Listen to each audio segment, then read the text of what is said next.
অভিযোগকারীর ভাষায়, মুহতারাম মাওলানা সাদ সাহেব দামাত বারাকাতুমের ভুল। মোবাইলে কোরআন শরীফ পড়া এবং শোনা প্রস্রাবের পাত্র থেকে দুধ পান করার মতো। তাফসীল। এখানে মুহতারাম মাওলানা সাদ সাহেব সুন্দর একটা উদাহরণ দিয়েছেন। আমাদের আকাবিরদের অনেক ফতোয়াতে এই জাতীয় উদাহরণের ভিত্তি পাওয়া যায়।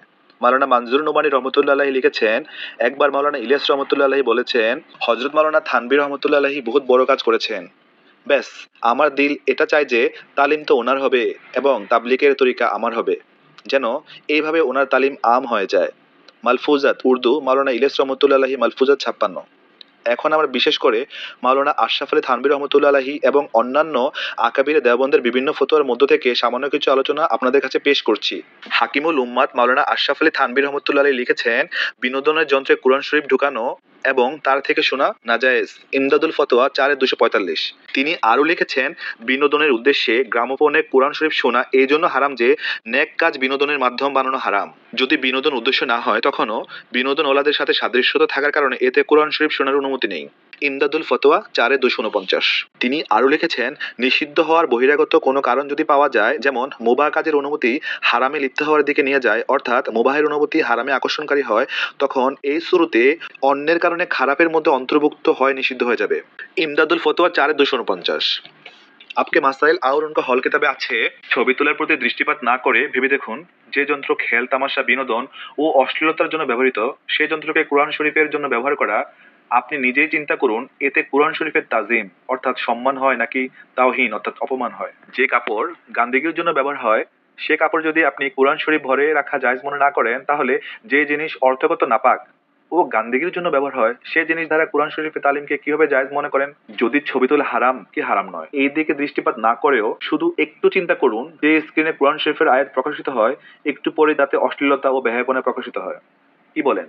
মুসলমানদের অন্তরে কোরআন শরীফের এই আজমত অর্থাৎ সম্মানই বাকি আছে। এখন যদি কোনো ব্যক্তি কোরআন শরীফের এই অপমানকে নিষেধ করেন, তখন আপনি তার বিরুদ্ধে ফতোয়া প্রকাশ করেন, তার অন্তরে আল্লাহর ভয় নেই। সুবহানাল্লাহ, চিন্তা করতে কি পরিবর্তন। এবার মুহতারাম মাওলানার উদাহরণটির প্রতি লক্ষ্য করুন।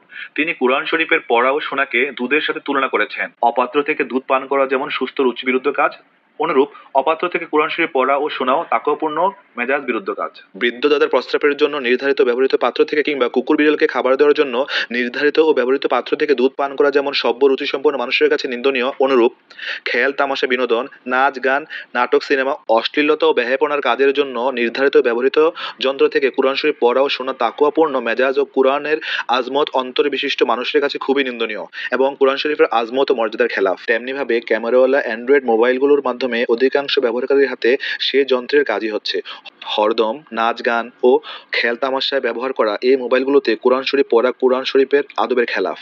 অজু করে আদবের সাথে বসে আজমতের সাথে একখানা কোরআন শরীফ হাতে নিয়ে খুব ধ্যান ও বিনয়ের সাথে প্রত্যেক কোরআন পাঠকারীকে খুলে বোঝানোর প্রয়োজন নেই যে মোবাইলে শুয়ে শুয়ে কিংবা হেঁটে হেঁটে বৃদ্ধাঙ্গুলির ঘর্ষণে কোরআন শরীফ পড়ার মধ্যে কি পরিমাণ ব্যয়হুরমতি রয়েছে।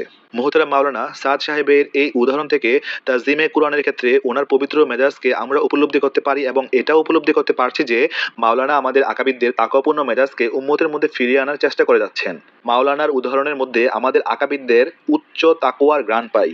অভিযোগকারীর মন্তব্য, তাহলে যে কাপড় পরে স্ত্রীর সাথে সহবাস করা হয়, যে মাইক গান বাজনা ব্যবহার হয় এবং যে ডেকোরেটরের জিনিসপত্র দিয়ে নাচ গানের আয়োজন করা হয়, এই কাপড় পরে নামাজ পড়া, এই মাইক ও ওয়াজ নসিহতে ব্যবহার করা এবং ডেকোরেটরের এই সামান দিয়ে কোনো তাবলিগি ইজতেমা আয়োজন করা কি জায়েজ নয়? মন্তব্যের জবাব, অভিযোগকারীর কিয়াস ও যুক্তিগুলো সঠিক হয়নি বলে মনে হয় এবং মুহতারাম মাওলানা সাদ সাহেব দামাত বারাকাতুহুম ও মাওলানা মোহাম্মদ ইউসুফ লুধিয়ানবি শহীদ রহমতুল্লাহ আলাইহি প্রমুখ আকাবিরের কথাগুলোর সাথে খাপ খায়নি।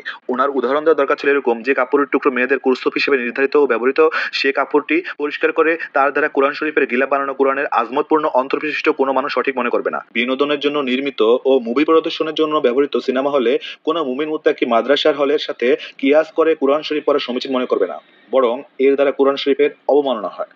জাযাকাল্লাহ খাইরান।